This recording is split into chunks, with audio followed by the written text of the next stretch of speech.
I don't even know what they are. Mm-hmm. In that case, it might be a good idea to get a little information with a fellow who owns and operates a company that makes and sells oil drums. Each year, customers buy more and more from our because he makes a better oil drum than his competitors. One day, customers demand more oil drums than the owner can produce. He figures it will take about $3 million to do the job. So he decides to form a corporation to sell shares in his business to raise the capital he needs. First, the owner goes to the state government to get a corporation charter and permit to sell shares in this business. Next, our friend goes to an investment banker and shows him the record of the oil drum manufacturing company's past performance and plans for expansion. The investment banker decides to help our friend sell shares in the corporation to raise the $3 million. However, before any shares in the corporation can be sold, certain information must be filed with the Securities and Exchange Commission in Washington. The investment banker and the owner must swear that the information they file contains nothing but the truth. Registration with the SEC does not imply that the government approves the stock issue as a good investment, but only assures the public the material statements about the stock issue are false. Punishment will be according to the law. After SEC registration is effective, the investment banker pays the owner $3 million in exchange for a certain number of shares in the Oil Drum Manufacturing Corporation. The investment banker sells shares of the common stock to people at a price of $3 million investment and shows a profit for his services in selling the stock. Money received from the sale of shares in the business builds a new and better plant, which produces more and better oil drums. The people who bought common stock own proportionate shares in the corporation, tools, equipment, and all of its assets. Common stockholders elect the directors of the corporation. Directors represent the stock and are responsible for the way the business is run. Directors determine the amount of dividends, if any, to be paid out of earnings to the stockholders.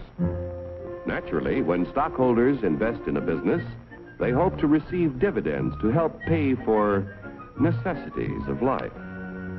Within a few short years, an increasing demand for the company's product poses a friend. How can he fill all the orders? He will have to build more plants and buy more tools to increase production of oil drums. It will take about $20 million to do the job. One way to get this additional capital is to sell more stock to many more people.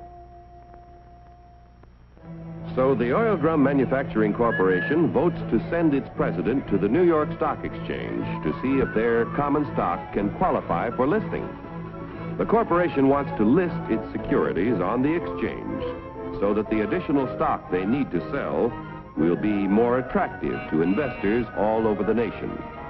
Securities listed on the New York Stock Exchange can be sold for cash any time in this national marketplace. Each year, inquire about listing their securities, but only those which can pass a thorough examination as to their financial health are accepted. Calling the president of the Oil Drum Manufacturing Corporation.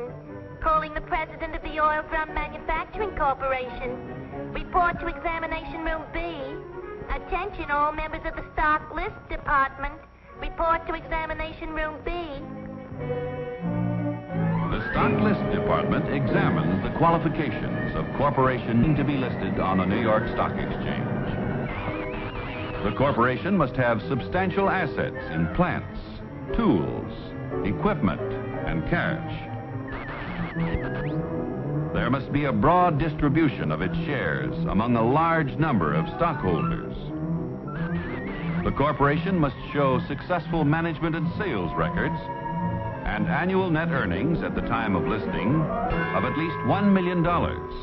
The proposed stock issue must meet federal, state, and New York Stock Exchange regulations. The corporation must agree to report to its stockholders at frequent intervals.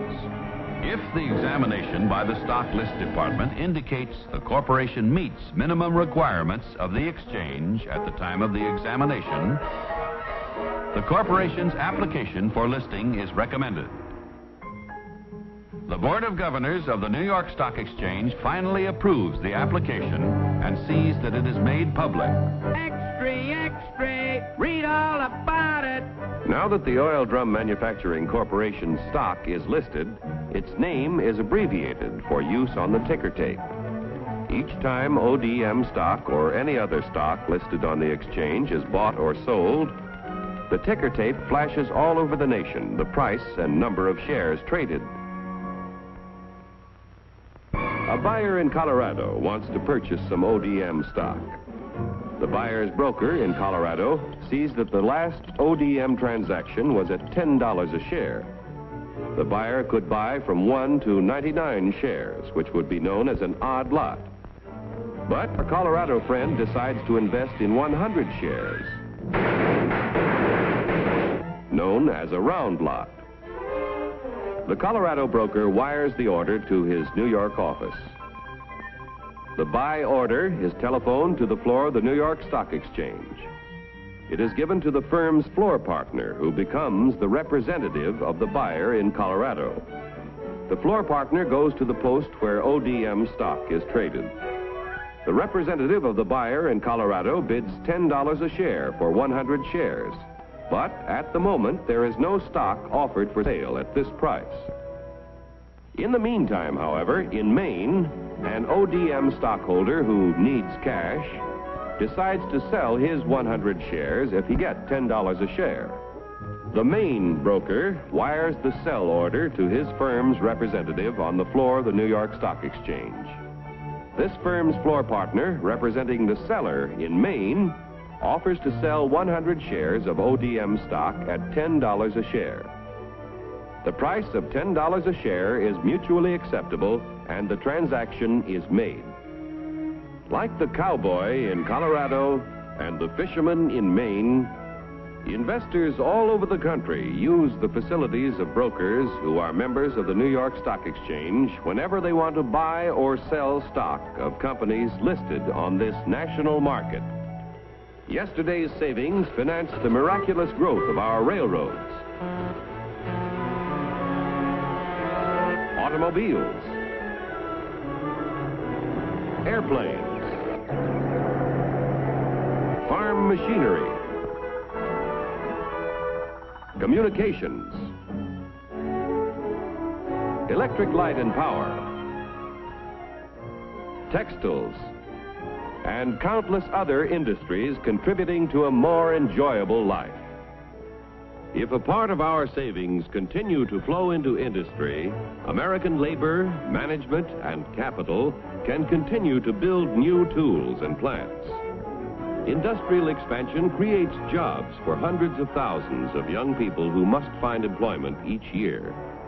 A growing capacity to produce things which make life better in peacetime can be our greatest protection in time of war. When danger threatens, we can convert industry to produce the things we need to defend ourselves. Common stock investments have helped to make our country prosperous and powerful. Owning a share in American industry is like owning a share in the future of our nation.